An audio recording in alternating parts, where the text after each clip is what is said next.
La volonté de la recherche de la paix, partagée par les Congolais, est un acte de foi. Mais seulement voilà, l'ennemi du peuple congolais s'active à tout prix à déstabiliser ces beaux et grands pays. Pour décourager ces fauteurs de troubles, les chrétiens ont le devoir de multiplier les efforts pour maintenir la paix, qui est le facteur principal du développement, de la croissance et de la reconstruction nationale. Dieu étant le feu dévorant, tous ceux qui se mettent sur le chemin de ses enfants deviendront cendres. Il suffit seulement d'avoir la foi qui fonctionne avec les images, car ce qui est dans ton imagination devient réalité avec la prière. Jamais il me délaissera, c'est sa promesse.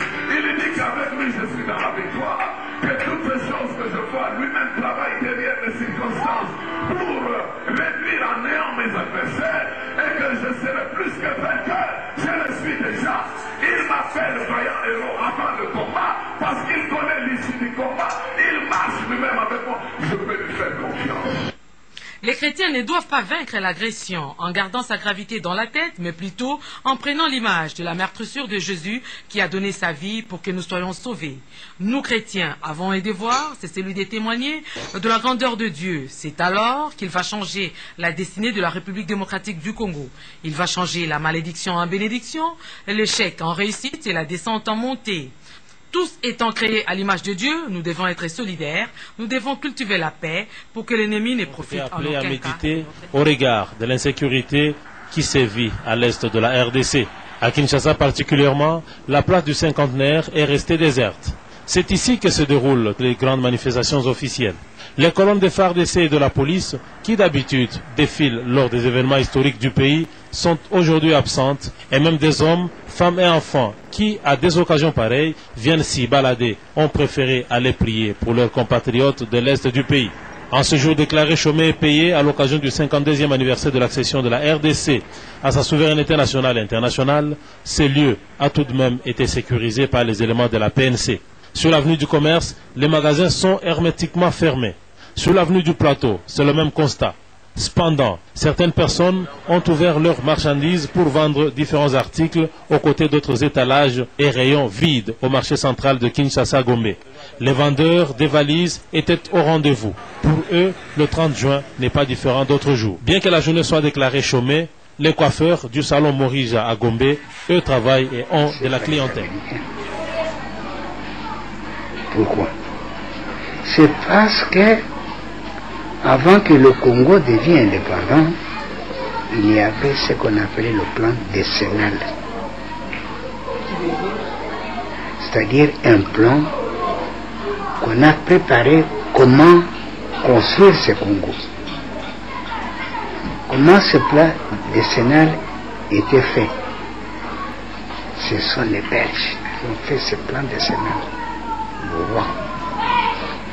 Pourquoi? Parce que la Belgique était l'objet de moqueries de tous les pays voisins. Un grand Congo. Et les gens souffrent. C'est-à-dire la Belgique n'a pas fait son travail. La Belgique s'est sentie frustrée. C'est ça qui a amené le robot d'aller en Belgique, en Amérique, pour emprunter de l'argent. Il a eu des milliards et des milliards. Les Américains se sont frottés les mains. Ça tombe bien, comme la Belgique est venue nous demander que nous l'assistions. Parce qu'il a déjà fait un plan.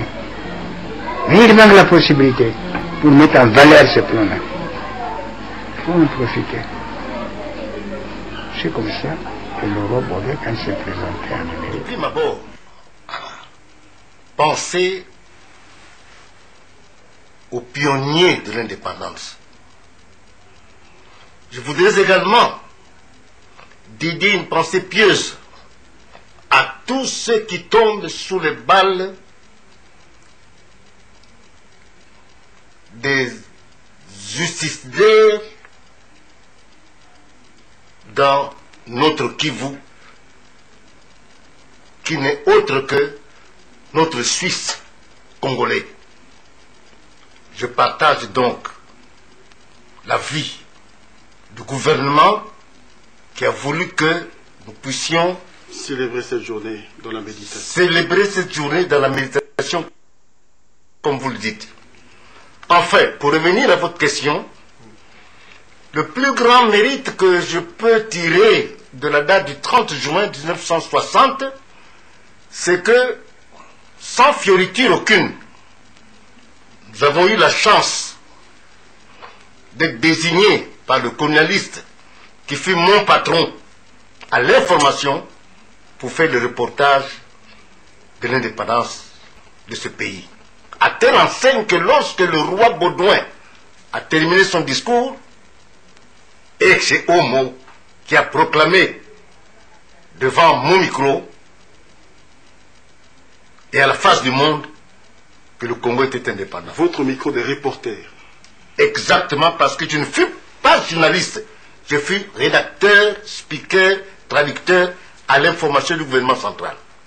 Je vous remercie. Voilà, en tant que tel, vous avez été désigné pour couvrir la proclamation de l'indépendance de la République démocratique du Congo. Donc, ce qui fait que, avant que vous n'y alliez, vous aviez eu à faire quelque chose qui a touché, en fait, votre chef, de manière à ce qu'il vous désigne. Alors, qu'est-ce que vous avez fait pour que, en fait, ce jour-là, vous soyez désigné pour aller couvrir cette indépendance?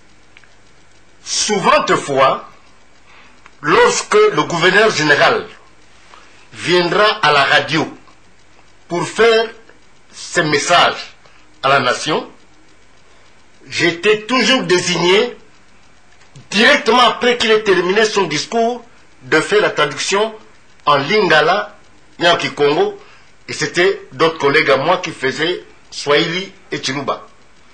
Mais le 24 juin 1960, 6 jours avant l'indépendance, j'ai été commis de force pour faire le reportage de la prestation de serment de feu papa Joseph Kasavubu.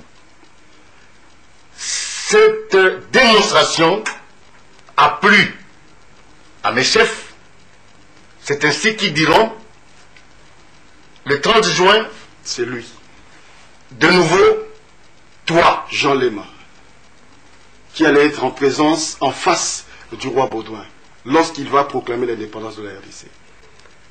En face, peut-être pas, parce que mon micro, comme l'a si toujours bien dit mon ami, je préfère ne pas citer son nom, ma tige était placée derrière le roi. Non, derrière l'emplacement du trio, oui. Président avec ses 2 vice-présidents et assesseurs. Donc c'était une expérience formidable pour vous à cette époque. C'est inouï. Oui. C'est une occasion que je n'aurai plus dans ma vie. Oui. C'est fait. Oui. Et j'en suis fier. Voilà. Alors, on va maintenant parler d'autres choses, surtout toujours dans cette indépendance 60. Alors, selon vous, quelles sont les faiblesses du combat mené par les pères d'indépendance qui, selon certains, pensent que ce n'était pas encore le moment que la RDC accède à cette indépendance? Ce n'était pas encore le moment à ce que le Congo accéda à son indépendance. Mais voyons le cours de l'histoire.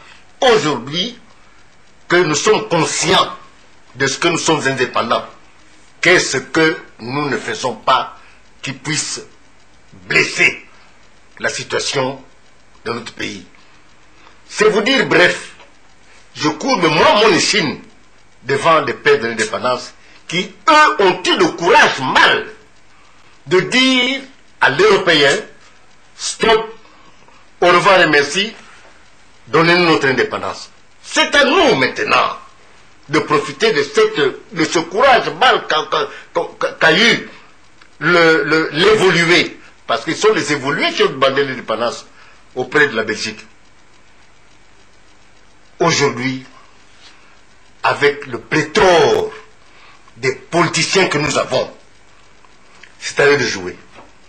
Alors, que pensez-vous alors de la lettre que Lumumba avait écrite, bien entendu qualifiée de testament, testament de Lumumba, la lettre écrite à sa femme, Pauline? une lettre, quand on l'écrit, elle est destinée à une personne bien donnée.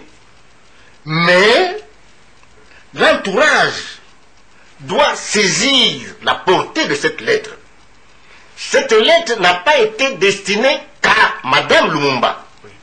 Elle est destinée à nous tous, moi y compris, avec tous les politiciens qui sont dans ce monde vivant. Si jamais que les politiciens devaient s'imprégner des paroles singulières que Patrice Lumumba a adressées à sa femme, je crois que le Congo aurait un autre visage aujourd'hui. Je vous en prie. Voilà, donc je crois que le Congo aurait un autre visage aujourd'hui parce que cette lettre était écrite à toute la nation congolaise et non pas seulement à la femme de Lumumba. Exactement. Voilà, donc je rappelle que c'était M. Jean Lema, connu sous le sobriquet de Jamais Kolonga, avec qui nous avons essayé de parler du jour de la proclamation et d'autres choses qui ont concouru à la proclamation de l'indépendance de la République démocratique du Congo. Vous avez quelque chose à ajouter avant de nous séparer? Je voudrais remercier votre journal, à travers vous, le patron de la maison, et c'est une occasion que je saisis pour adresser à la nation tout entière. La République démocratique du Congo a fait face aux diverses crises. La sécession katangaise, la sécession sud-kassaïenne dès juin et juillet 1960, puis l'assassinat le 17 janvier 1961 du premier ministre du Congo, Patrice Emery Lumumba. Des gouvernements des commissaires généraux de septembre 1960, consécutifs au premier coup d'État du colonel Mobutu, a été suivi plus tard des rébellions populaires, notamment dans les provinces orientales, au Kivu et dans le Bandundu. Novembre 1965, deuxième coup d'État du colonel Mobutu, sous le règne d'un parti unique, le mouvement populaire de la Révolution MPR, parti-État, ayant trôné pendant 25 ans, soit jusqu'en 1990. 24 avril 1990, discours historique du maréchal Mobutu proclamant l'ouverture démocratique. La tenue de la conférence nationale souveraine entre 1991 et 1993, qui a pourtant balisé les terrains des élections, aura raté son objectif et prolongé la transition sous Mobutu. De 1990 à 1997, 11 gouvernements se sont succédés, tantôt alternés, sans conduire aux élections pourtant souhaitées par tous. Surgira la guerre dite de libération menée par Laurent Désiré Kabila, d'octobre 1996 à mai 1997, et qui a conduit à la chute de Mobutu après 32 ans de pouvoir quasi absolu.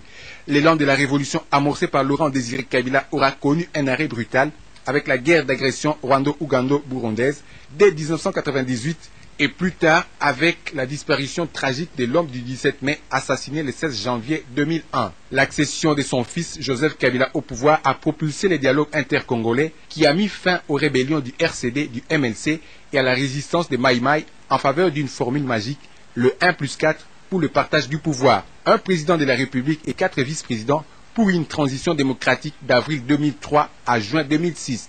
Des élections de 2006 ont confirmé Joseph Kabila au pouvoir pour un mandat de 5 ans avant d'être réélu en novembre 2011. Malgré des efforts de pacification, des rébellions et des groupes armés sèment toujours l'insécurité et l'instabilité, faisant de l'Est du Grand Congo le ventre mou de la République. En 52 ans d'existence, la RDC a enregistré de multiples crises qui ont dévasté le pays et qui paralysent encore le relèvement et l'ascension du colosse République démocratique du Congo.